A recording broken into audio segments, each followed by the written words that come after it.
First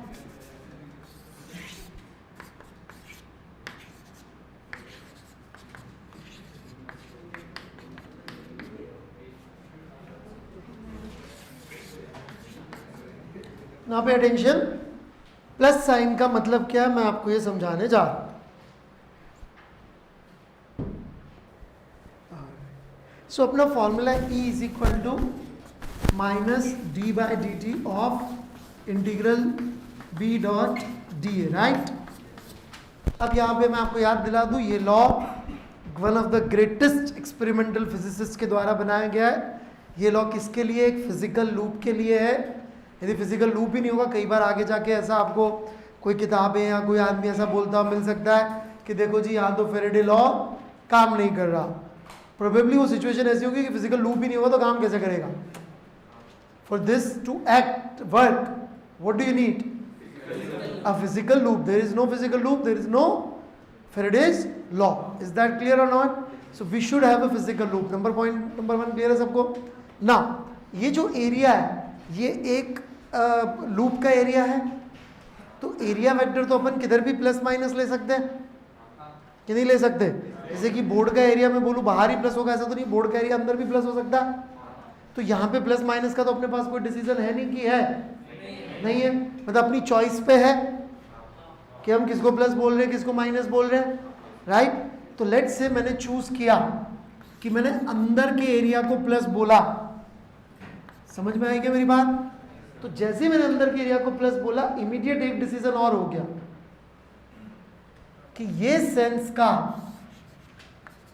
EMF plus वो minus, अरे ई का माइनस लगा रहा हूं साइन, तो ई का प्लस डिसीजन कोई होता होगा ना?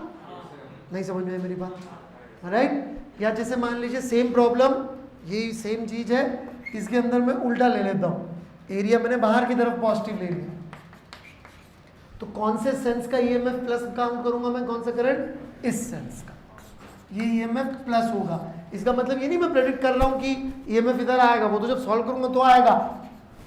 अरे कोई सोचे कि सर ये तो बस ई का साइन, ई आपने डिसाइड कर दिया, फिर इस लॉ का क्या करूंगा मैं? यदि मैं खुद ही ई का साइन डिसाइड कर लूंगा तो everybody get that or not? पक्का? तो यदि अपन यहाँ पे फ्लक्स लिखें तो flux is equal to B naught minus K T into A, जबकि मैं यहाँ पे फ्लक्स लिखूँ तो it would be minus B naught minus K T into A. समझ में आई क्या मेरी बात या नहीं आई? अंतर या माइनस क्यों लिख रहा हूँ? Flux area outward, magnetic field inward. Everybody got it? Same problem है, लेकिन यहाँ पे फ्लक्स देखेंगे तो प्लस है, यहाँ पे फ्लक्स माइनस है। डिफरेंशिएट कर दिया मैंने इसको, ठीक है।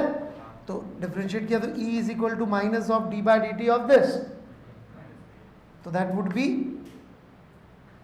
माइनस के इंटू ए।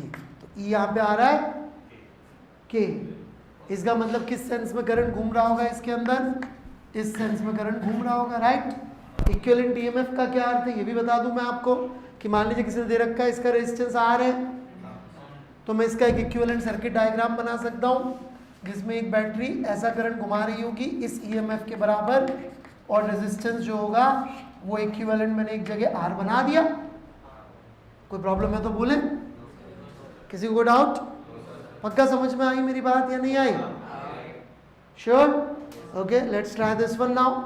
इसके अंदर ईएमएफ लिखते हैं अपन, कितना हो जाएगा? माइनस ऑफ दिस, तो करके दिखाऊं या साफ साफ दिख रहा है? माइनस के आ जाएगा, पक्का? सबको दिखा माइनस के है ना? क्योंकि फ्लक्स जब मैं लिखूंगा तो यहाँ माइनस लिखा ही है, डिफरेंशिएट करूंगा एक डिफरेंशिएशन का माइनस, 3 माइनस मतलब 1 माइनस बच जाएगा। माइनस मतलब इस सेंस में नहीं आएगा, किस सेंस में आएगा? राइट। तो क्या आंसर डिफरेंट आया कि सेम आया? सेम आया। क्या आना चाहिए था? सेम। यस, दोनों का इक्विवेलेंट सर्किट डायग्राम यही बनेगा। अक्षर ने कोई डाउट आ गया? वो क्लियर हो गया था। बढ़ू मैं आगे। लेंज़ेस लॉ है ना, कि जो ईएमएफ होता है, इंड्यूस्ड ईएमएफ, उसकी डायरेक्शन ऐसी होती है कि वो कॉज को अपोज करे, राइट। तो ये तो इसका एक बेसिक सा स्टेटमेंट है जो सब किताबों में आपको मिल जाएगा कि direction of induced EMF is such that it opposes the cause. तो जरा पहले इसको इसी लेवल पे समझते हैं, फिर इसका और डीपर मीनिंग भी हम लोग समझेंगे, ऑलराइट। क्योंकि जेई इसको जिस लेवल तक लेके गया हुआ है वहाँ से थोड़ा आगे तक तो हमें भी जाना पड़ेगा, राइट। बढ़े? Alright then, here we go. सबसे पहले जो हमारा ये फैराडे लॉ है,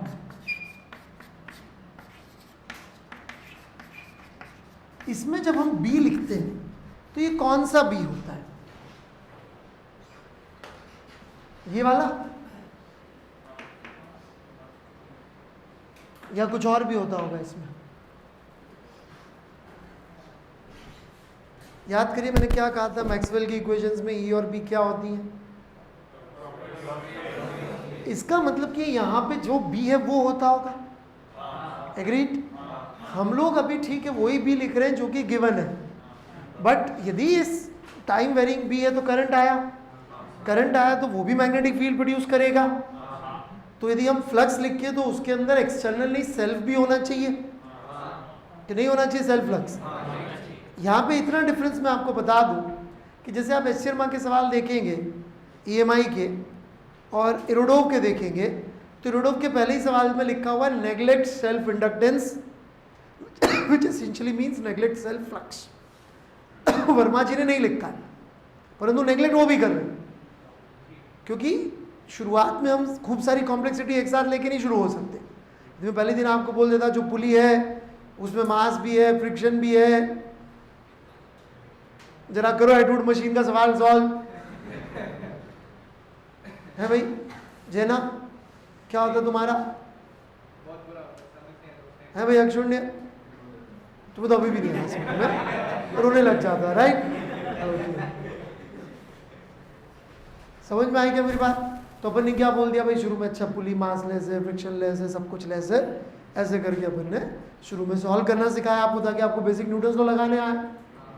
ऐसे ही अभी हम ईएमआई सिखाने के लिए बोल नहीं रहे हैं कि नहीं है, बोल रहे हैं कि नहीं है सेल्फ फ्लक्स, लेकिन थ्योरी पढ़ते हुए हम अवॉइड नहीं कर सकते, इसलिए हम बोलना पड़ता था कि देखो पुली मास लेस है। नहीं बोलते थे कि कुछ नहीं पुली बोलते थे भैया आगे सीखेंगे, बोलते थे ना ऐसे ऐसे तो बोलते थे, अभी रहते थे पुली आई नहीं, राइट। तो यहाँ पर भी जब हम थ्योरी पढ़ रहे हैं तो हमें ये समझना चाहिए कि जब हम फ्लक्स लिखेंगे तो फ्लक्स एक्सटर्नल भी होगा और सेल्फ भी होगा। इंटरनल वर्ड अच्छे नहीं था, सेल्फ बोलते हैं उसको, कि खुद के करंट की वजह से भी होगा। अब जरा यदि आप ध्यान दें, हालांकि दोनों में अंतर नहीं है, यहाँ पे फ्लक्स की वैल्यू सिर्फ एक्सटर्नल वाली देखें तो बढ़ रही कि घट रही? घट रही कि, और फ्लक्स मतलब इस तरफ था फ्लक्स पॉजिटिव, राइट। अब इस करंट की वजह से देखें तो फ्लक्स किधर आ रहा है? उसी डायरेक्शन में आ रहा है। इस करंट के जो मैग्नेटिक फील्ड आएगी वो ऐसे आएगी, राइट। तो ये क्या कर रहा है, जो फ्लक्स कम हो रहा था उसको कंपनसेट करने की कोशिश कर रहा है।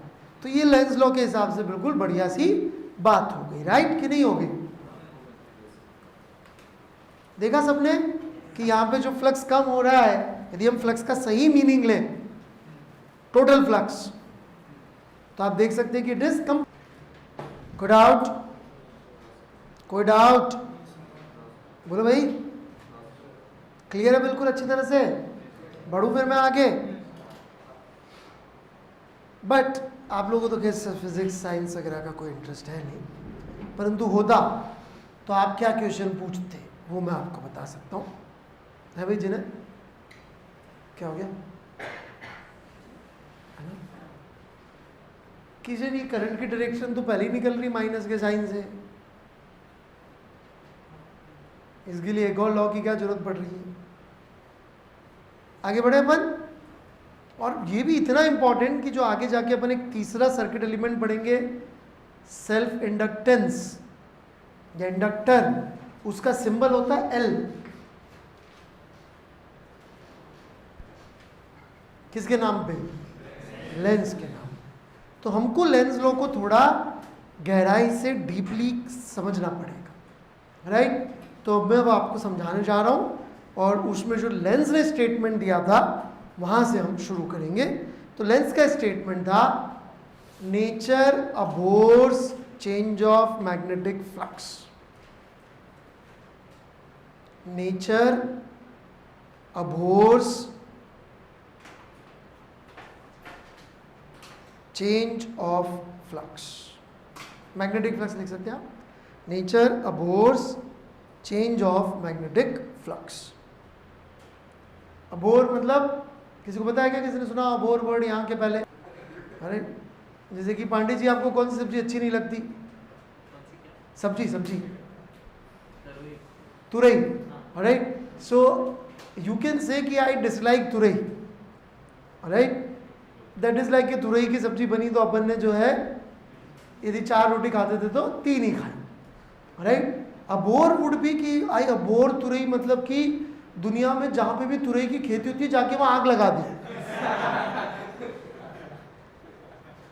समझ में आई मेरी बात? तुरई के बीज ढूंढ के उनको नष्ट कर दिया ताकि दुनिया में सारी तुरई बचे ही ना। That would be abhor. Opposes would be कि तुरई बनी तो आपने मम्मी से थोड़े तंत्रम थ्रो कर दिए, थोड़ा इधर उधर नौटंकी कर दी, बोला नहीं खाना, भूख नहीं है, ये नहीं, मतलब नौटंकी टाइप। ये नहीं कि तुरई की फसल को आग लगा के आ गए। दैट क्या हो गया Pratham? So let me show it to you how this loop is abhorring change of flux. Flux को नहीं अबोर करता है, किसको करता है? चेंज ऑफ फ्लक्स को। तो यहाँ फ्लक्स कम हो रहा है लूप के थ्रू। अपन ने एक लेवल पे तो देख लिया कि वो खुद की फील्ड ऐसी प्रोड्यूस कर रहा है कि कंपनसेट कर सके। और देखते हैं अपन, जरा देखिए, इस मैग्नेटिक फील्ड की वजह से इस करंट पे फोर्स किधर आ रहा है? यहाँ पे एक्चुअली बताओ, यहाँ पे फोर्स किधर आ रहा है?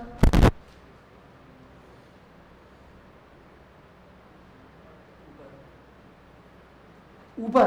ऊपर मतलब इधर बताओ। रेडियली आउटवर्ड बोलना चाहिए था, कोई बात नहीं, गांव से चलता है यार इतना।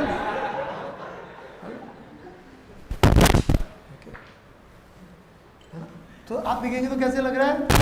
Radially outward. और तुम खुला खुला कह सकते हो आई डिसलाइक, तो मैं भी तो तुम्हारे को ऐसा कर सकता हूँ। तो यहाँ पे क्या कर रहा है? एरिया बढ़ाने की कोशिश कर रहा है, कम करने की कोशिश कर रहा है, ताकि फ्लक्स की कमी को कंपनसेट कर सके। कहानी खत्म नहीं है अभी, और देखिएगा। ये मैग्नेटिक फील्ड अंदर की तरफ प्रोड्यूस करने के लिए एक मैग्नेट रही होगी, ऐसा इमेजिन कर सकते हैं, जिसका नॉर्थ पोल इधर होगा, राइट। ये जो खुद लूप है ये भी एक मैग्नेट बनेगा, जिसका साउथ पोल इधर होगा, नॉर्थ तो पीछे होगा बोर्ड के। तो ये क्या कर रहा है? इस मैग्नेट को खींच रहा है अपनी तरफ, ये इस मैग्नेट को अपनी तरफ, ताकि मैग्नेटिक फील्ड की कमी को कंपनसेट कर सके, फ्लक्स की कमी को कंपनसेट कर सके। सो नेचर अबोर्स फ्लक्स का, आप लिख ले, इतना लिख ले, फिर मैं आपको इसका सबसे जबरदस्त उदाहरण दूंगा। मैं बढ़ूं आगे। Now, one of the best example of Lenz's law is superconductors. Why? और उसका भी सबसे बढ़िया उदाहरण है मैगलेव। किसी ने सुना मैगलेव? कितने लोगों ने सुना मैगलेव? क्या होता है मैगलेव? पूजा? हाँ, ट्रेन्स होती है। क्या खास बात होती है उसमें? मैग्नेटिक फील्ड पे चलती है और जमीन से ऊपर उठी होती है। They are not in contact with ground. How is that achieved? Purely simply by Lenz's law. कैसे? एक लूप है जिसमें कुछ रेजिस्टेंस है, अपन ने उसके थ्रू फ्लक्स चेंज करने की कोशिश करी, ठीक है। Nature abhors change of flux, तो वो उसमें उतना करंट लाने की कोशिश करती है कि फ्लक्स में चेंज ना हो, but resistance opposes the opposition to change of flux, तो सक्सेस नहीं हो पाता। But in superconductor there is no resistance, hence there is no opposition to the opposition to change of flux, hence in superconductor you can not change flux. Superconductor में you cannot change flux because there is no opposition to the opposition to change of flux. Hence, what happens is जो वो train के अंदर superconducting rings बन जाती हैं, उसको आप मैग्नेटिक फील्ड पे रखते हो तो ना वो ऊपर जा सकती है ना नीचे जा सकती, तो वहीं पे फ्लोट करती रहेगी।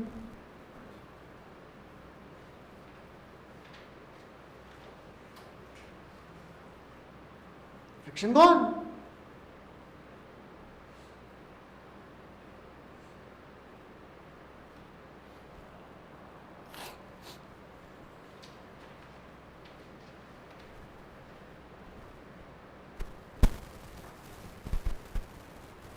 इनफैक्ट पहले सुपर कंडक्टर के अंदर जब बनाया गया तो करंट कैसे लाए थे?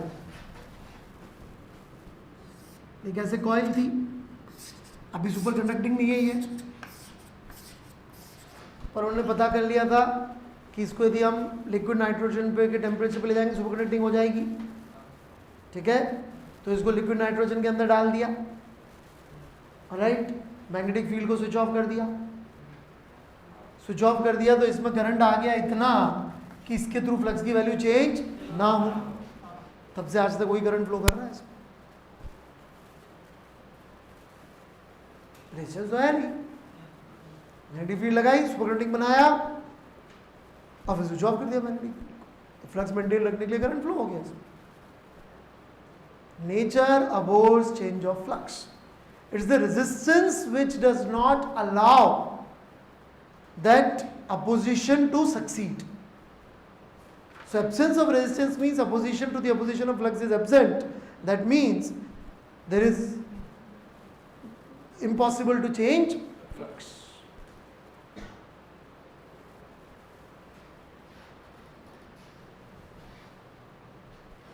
So ये एक फंडामेंटल प्रॉपर्टी है किसी भी गिवन लूप की कि वो फ्लक्स मेंटेन करने की कोशिश करेगा।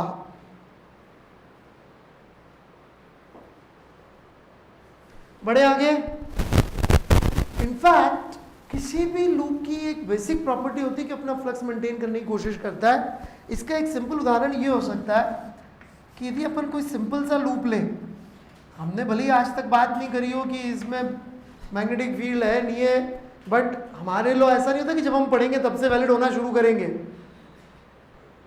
जो थर्मोडायनेमिक्स पढ़ी तो अब लगेगी थर्मोडायनेमिक्स, उसके पहले तो एसी की बाहर वाली मशीन भी अंदर रख सकते थे, है ना। नेचर पहले एग्जिस्ट करती है, हम उसको अपने हिसाब से सीखने की कोशिश करते हैं। तो इस लूप में अपन ने भले ही ना पढ़ा फ्लक्स, या हमको इस समय पता नहीं था करंट से मैग्नेटिक फील्ड आती है और वो वेरी करेगी तो लफड़े हो जाएंगे, पर वो तो है ना। इसका प्रूफ ये है कि जैसे ही इस लूप को हम स्विच ऑफ करते हैं तो स्पार्क जनरेट हो। यदि कभी किसी ने ऑब्जर्व किया हो तो switching off always generate spark. Why switching off generate spark?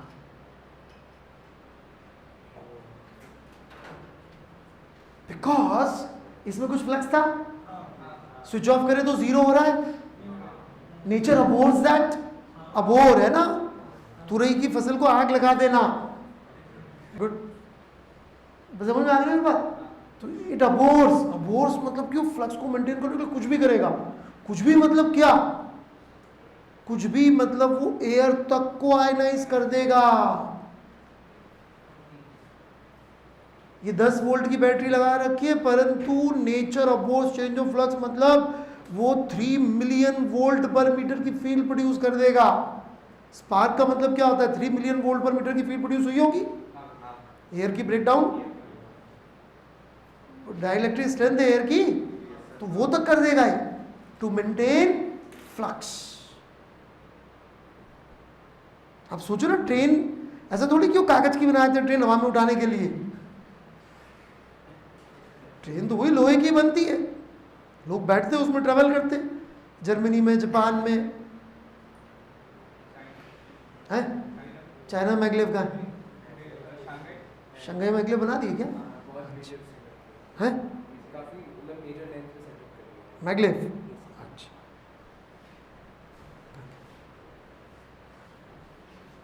समझ में आ गई मेरी बात कि नहीं?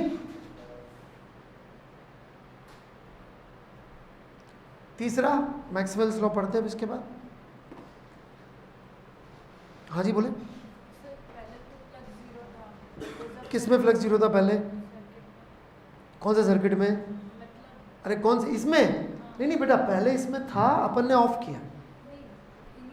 इनिशियली जीरो था, तो अपन का जो मानना होता है कि अगले मोमेंट पे करंट T बाय आर आ गया है, वो भी गलत है। That is also wrong. Actually इसमें अगले मोमेंट पे करंट नहीं आ सकता E बाय आर, पर अभी तक अपन सेल्फ इंडक्टेंस नेग्लेक्ट करके चल रहे, खुद के करंट की वजह से खुद के लूप के अंदर मैग्नेटिक फील्ड नहीं मान रहे। और हेरोडो भी इन सवालों में तो नहीं लिखता नेग्लेक्ट सेल्फ इंडक्टेंस, वो कौन सा दूध का दला है, EMI में लिखता है। लिखना तो इस सर्किट में भी चाहिए नेग्लेक्ट सेल्फ इंडक्टेंस। कोई पूछ रहा करंट बताओ, 5 वोल्ट की बैटरी, 2 वोल्ट 2 ओम का रेजिस्टेंस, करंट बताओ, अपन सीधे 2.5 एम्पियर लिख देते, गलत है। 2.5 एम्पियर तो पता नहीं आएगा नहीं, आएगा तो कब आएगा वो, आज हम प्रूव कर देंगे इनफाइनाइट टाइम आ रहा।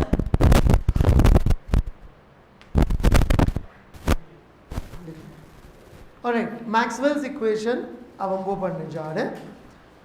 तो मैक्सवेल ने फैराडे लॉ को थोड़ा सा मॉडिफाई करके ऐसे लिखा, कई बच्चों को, कई लोगों को ऐसा लगता है, बट मैक्सवेल की इक्वेशन में इसको जगह मिली है, फैराडे लॉ को नहीं मिली है, मतलब फैराडे लॉ के नाम पे इसको जगह मिली है। तो ऑब्वियसली इसमें कुछ ऐसी एक्स्ट्रा चीज होगी कि इसको अपन ज़्यादा वैल्यूबल मान रहे हैं compare to Faraday law, right. तो यहाँ पे हमको डिफरेंस देखने को मिलता है एक्सपेरिमेंटल फिजिसिस्ट और थ्योरेटिकल फिजिसिस्ट के पॉइंट ऑफ व्यू में, right. James Clerk Maxwell, right, great Scottish physicist, Einstein और न्यूटन के बीच के ग्रेटेस्ट थ्योरेटिकल फिजिसिस्ट माने जाते हैं, राइट। जबरदस्त मैथमेटिक्स थी इनकी, पूरी की पूरी स्टैटिस्टिक्स जो हम पढ़ते हैं, इन्होंने बहुत सारा काम उस पर किया है। स्टैटिस्टिकल मैकेनिक्स जिसको KTG वगैरह बोलते हैं, वो लॉ इनके, थर्मोडायनामिक्स में बहुत काम किया। इलेक्ट्रोमैग्नेटिज्म की जो इक्वेशन ये निकाल के गए, वो रिचर्ड फेनमैन तक उसमें कोई इंप्रूवमेंट, कोई चेंज नहीं हुआ, मतलब 100 साल वैसे की वैसी ही रही। क्वांटम मैकेनिक्स आई, बाकी सारी फिजिक्स चेंज हुई, लेकिन इलेक्ट्रोमैग्नेटिज्म चेंज नहीं हुआ। क्वांटम मैकेनिक्स चेंज्ड एवरीथिंग, सारी फिजिक्स में जाके अप्रोक्सीमेशंस लगे, इनकी में नहीं लगे। And imagine he discovered it before electron was discovered 50 years before that. Charge का कॉन्सेप्ट क्लियर नहीं था, परंतु इनकी फील्ड फिर भी थ्योरीज बिल्कुल सही थी। तो ये यदि कुछ डिफरेंट तरीके से लिख रहे हैं तो ऑब्वियसली इनका पॉइंट ऑफ व्यू कुछ अलग होगा। तो इनका पॉइंट ऑफ व्यू बड़ा सिंपल है कि हमको एक मैक्सवेलियन लूप लेना है। जैसे मैक्सवेलियन लूप बोल रहा हूँ, कैसा, किस चीज का बना हुआ होगा लूप अश्विनी? मैक्सवेलियन लूप किस चीज का बना हुआ होगा? कंडक्टिंग, नॉन कंडक्टिंग है?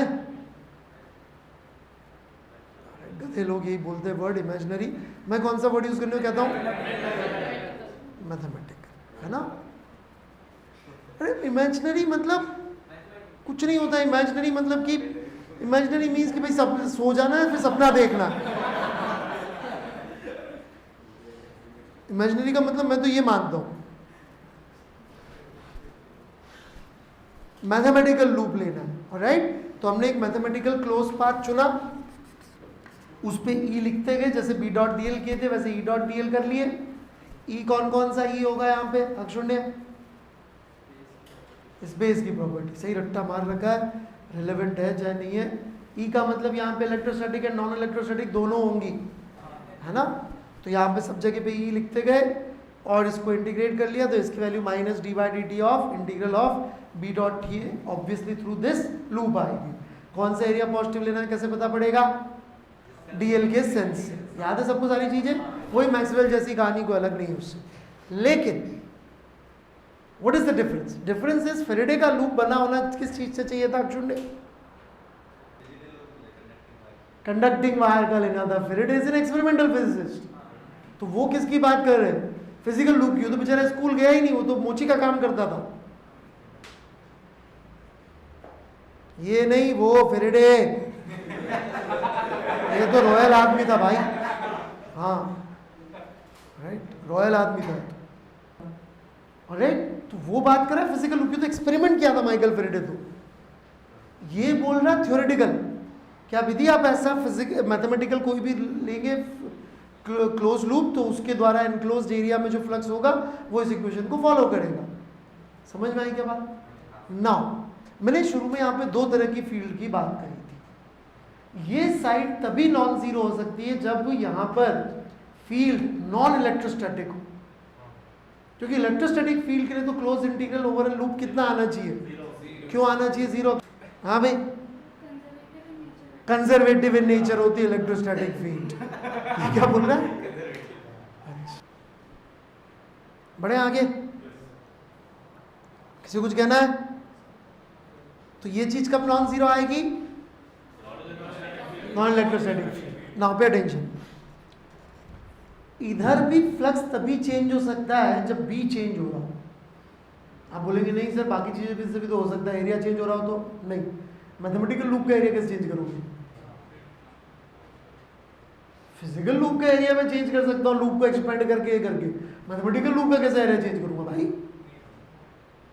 तो इस तरफ कब नॉन जीरो आएगा? हेंस हमने आपको बहुत पहले एक बात कही थी कि time varying magnetic field produces induced electric field, या फिर नॉन इलेक्ट्रोस्टैटिक इलेक्ट्रिक फील्ड, वो आप यहाँ पे देख सकते हैं। ये साइड नॉन जीरो कब आ रही? जब टाइम वेरिंग भी होगी सिर्फ तब। और ये साइड नॉन जीरो कब आ रही? जब नॉन इलेक्ट्रोस्टैटिक फील्ड होगी। तो that's why Maxwell's equation is so very important, and this ends our all three laws discussion about EMI। हाँ भी लिख लिया सबने? So this completes all the three laws जिसकी हमें जरूरत पड़ेगी, Faraday law, Lenz law and Maxwell's interpretation of Faraday law. ठीक है, कुछ पूछना है किसी को? तीनों क्लियर है सबको? ठीक है, अब हम कुछ ऐसा पढ़ेंगे थोड़ी देर के लिए जिसमें हमारे को इन तीनों में से किसी लॉ की जरूरत नहीं पड़ेगी। ऑलराइट, उसके बिना भी हम रिजल्ट निकाल सकते हैं, और फिर बाद में हम लोग ये तीनों लॉ लगा के देखेंगे और देखेंगे हाँ भाई सब चीजें मैच हो रही कि नहीं हो रही। Everybody got it? क्या करने जा रहे हैं अक्षुण्य अपन?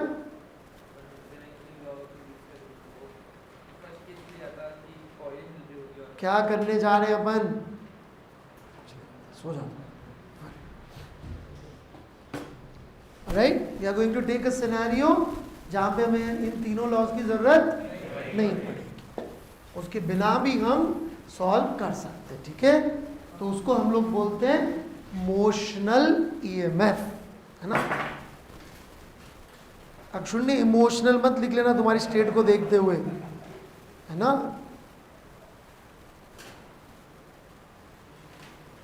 मोशनल EMF, मोशनल मतलब कि मोशन से प्रोड्यूस्ड EMF।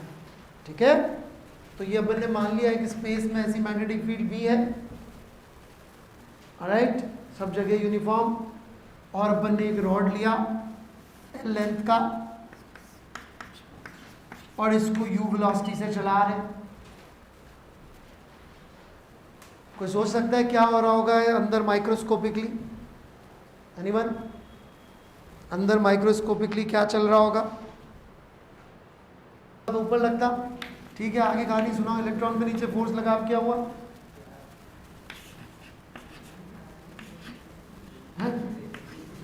राजा दशरथ थे, उनके 4 बेटे हुए, रामायण खत्म हो गई, तुम्हारी कहानी यहाँ पर।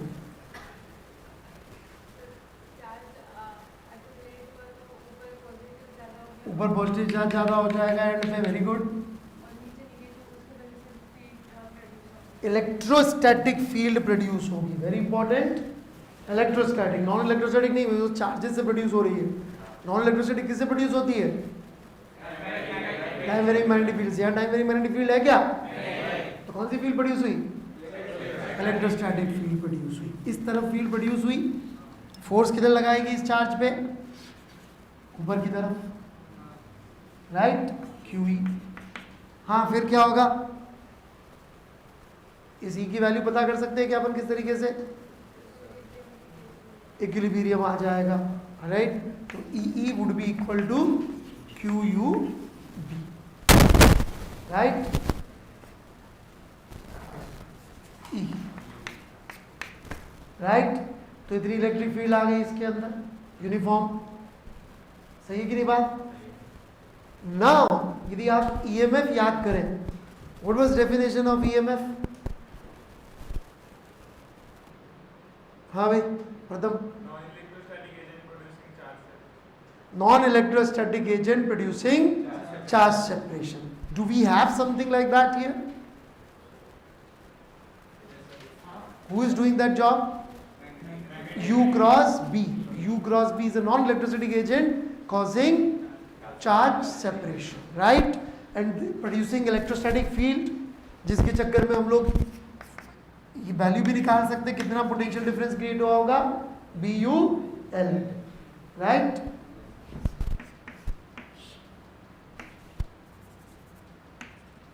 मतलब this can be considered equivalent to a battery having this much EMF, BUL. This rod moving. कोई confusion whatsoever? किसी कुछ समझ में आया हो? हाँ, आ गया? क्लियर है सबको? बढ़ूं आगे?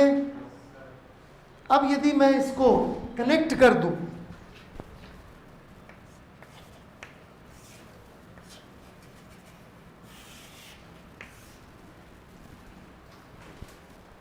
और ऑन कर दूं, what will happen? Current flow हो जाएगा. सारी कहानी मैं आपको पहले भी सुना चुका हूं. यहाँ पे प्लस चार्ज खूब सारा इकट्ठा है तो भागेगा इधर, माइनस चार्ज, एक्चुअली तो माइनस चार्ज भागेगा. जैसे ही प्लस चार्ज भागेगा क्या होगा? किसी को याद है क्या आगे की कहानी? What will happen? हाँ भाई, तुम्हारा नाम याद मैं भूल जाता. अनीश. अनीश, हाँ हाँ, और इधर एक्यूमुलेट होने लग जाएंगे. कौन पुश कर रहा है उनको इस तरफ? EMF, इलेक्ट्रोमोटिव फोर्स, क्योंकि E थोड़ा सा वीक हो गया, राइट? तो सर्किट कंप्लीट हो जाएगा, करंट फ्लो होता रहेगा. अंदर करंट फ्लो होगा अपोजिट टू इलेक्ट्रिक फील्ड, बाहर करंट फ्लो होगा अलोंग. अलोंग कैसे? ये ऐसे ऐसे फील्ड आ जाएगी ना E करके, तो उसकी वजह से करंट फ्लो हो रहा होगा. Everybody got it? बोलो भाई. That's it. तो इसका इक्विवेलेंट सर्किट डायग्राम ऐसा बन जाएगा.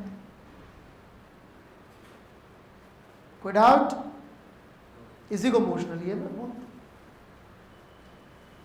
मोशन की वजह से आप देख सकते इलेक्ट्रोमोटिव फोर्स आ गया. ठीक है? तो इसमें और भी बहुत सारी चीज़ें सीखने को, तीनों लॉ लगाने, रॉड की शेप. तो आप एक हेडिंग डाल लीजिएगा, रॉड का शेप, ताकि मैं अगली क्लास वहीं से शुरू करूँ. ठीक है ना?